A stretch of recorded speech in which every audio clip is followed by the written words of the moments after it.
अक्सर सरकारों की नींद तभी खुलती है जब हादसा हो जाता है। पब्लिक को शांत करने और मामले पर किसी तरह से मिट्टी डालने के लिए सारी जुगत लगाई जाती है। ये हाल किसी एक पार्टी वाली सरकार की नहीं है, बल्कि कमोबेश सारी पार्टियों वाली सरकारों का यही हाल रहता है। साल 2012 में निर्भया कांड के बाद रेप के संबंध में केंद्र सरकार कुछ कड़े कानून लेकर आई थी। जरूरत थी उस कानून को अच्छे से इम्प्लीमेंट करने की, लेकिन वो हुआ नहीं और कोलकाता के आरजीकर मेडिकल कॉलेज में दर्दनाक हादसा हो गया। मामले से जुड़े सभी पक्षों ने अपने अपने हिसाब से इस घटना को यूज किया, किसको दोषी कहें किसको निर्दोष, लेकिन उस पीड़िता और परिवार का दर्द तो वही लोग जानते होंगे। इधर राज्य सरकार ने भी फिर अपना उठापटक शुरू किया और अपराजिता वुमेन एंड चाइल्ड बिल 2024 लेकर आ गई। राज्य सरकार के मुताबिक इसका मकसद Paschim Bangal criminal law and amendment bill में बदलाव कर रेप और यौन शोषण के मामलों में महिलाओं और बच्चों की सुरक्षा बढ़ाना है। महिलाओं के खिलाफ अपराध की घटना पर एफआईआर दर्ज होने के 21 दिनों के अंदर चार्जशीट दाखिल करनी होगी और इसे 15 दिनों तक बढ़ाया जा सकता है। इसके अलावा इसमें कुछ विशेष प्रावधान भी किए गए हैं, जैसे कि रेप पीड़िता की मौत हो जाने या कोमा में चले जाने पर दोषी को 10 दिनों के अंदर फांसी देनी होगी। रेप और गैंगरेप के दोषियों को बिना पैरोल के आजीवन कारावास की सजा। जिला स्तर पर अपराजिता टास्क फोर्स का गठन किया जाएगा, जिसका नेतृत्व डीएसपी करेंगे। पीड़िता अगर नाबालिग हो तो सबूत 7 दिनों के अंदर जुटाने होंगे। अब सवाल ये है कि नया आपराधिक कानून भारतीय न्याय संहिता में पहले से ही दुष्कर्म जैसे जघन्य अपराध में फांसी की सजा का प्रावधान करता है। ये 1 जुलाई से पूरे देश में लागू भी हो चुका है। ऐसे में एक और नए कानून की क्या जरूरत है?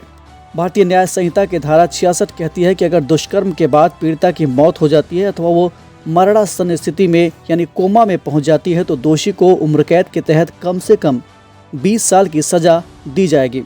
इसे मृत्युदंड तक भी बढ़ाया जा सकता है। अब जरा आप सोचिए कि जब पहले से किसी विषय पर केंद्र सरकार का कानून मौजूद है तो क्या राज्य सरकार उसी विषय पर ऐसा कानून बना सकती है? दरअसल भारतीय संविधान की 7वीं अनुसूची में 3 सूचियां दी गई हैं जो केंद्र और राज्यों के बीच शक्तियों का बंटवारा करती हैं और ये बताती हैं कि किन विषयों पर कानून बनाने का अधिकार केंद्र के पास है, किन विषयों पर कानून बनाने का अधिकार राज्य के पास है और कौन से ऐसे विषय हैं जिन पर केंद्र और राज्य दोनों कानून बना सकते हैं।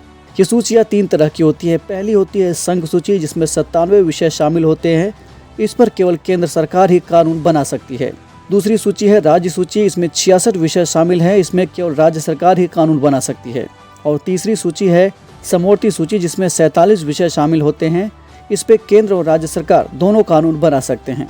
पश्चिम बंगाल सरकार द्वारा लाया गया कानून समवर्ती सूची का विषय है, जिस पर राज्य सरकार को कानून में संशोधन लाने का अधिकार है, क्योंकि ऐसे विषयों पर कानून बनाने का अधिकार केंद्र और राज्य दोनों को होता है। बस शर्त ये होती है कि राज्य का कानून केंद्रीय कानून के खिलाफ नहीं होना चाहिए, क्योंकि अगर ऐसा हुआ तो यह बिल जीरो साबित हो सकता है।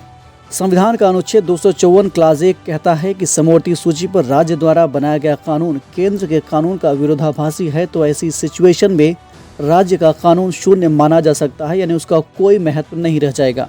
वहीं अनुच्छेद 254 क्लास 2 कहता है कि अगर राज्य सरकार किसी ऐसे विषय पर कानून बनाती है जिस पर देश में पहले से ही कानून मौजूद है तो उसे गवर्नर के जरिए राष्ट्रपति की मंजूरी के लिए भेजा जाएगा, और अगर उसे राष्ट्रपति की मंजूरी मिल जाती है तो उन हालात में उस राज्य में वही कानून लागू होगा।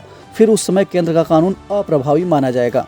अब मौजूदा अपराजिता बिल के साथ क्या होगा ये तो आने वाला समय ही बताएगा। एक दर्शक के तौर पर आप क्या सोचते हैं? भारत में कानून को अच्छे से लागू करने की जरूरत है या फिर हर घटना के बाद एक और नए सख्त कानून बना देने भर की जरूरत है? कमेंट बॉक्स में हमें जरूर बताइए। हम फिर मिलेंगे एक नए टॉपिक के साथ। तब तक के लिए मुझे दीजिए इजाजत। नमस्कार।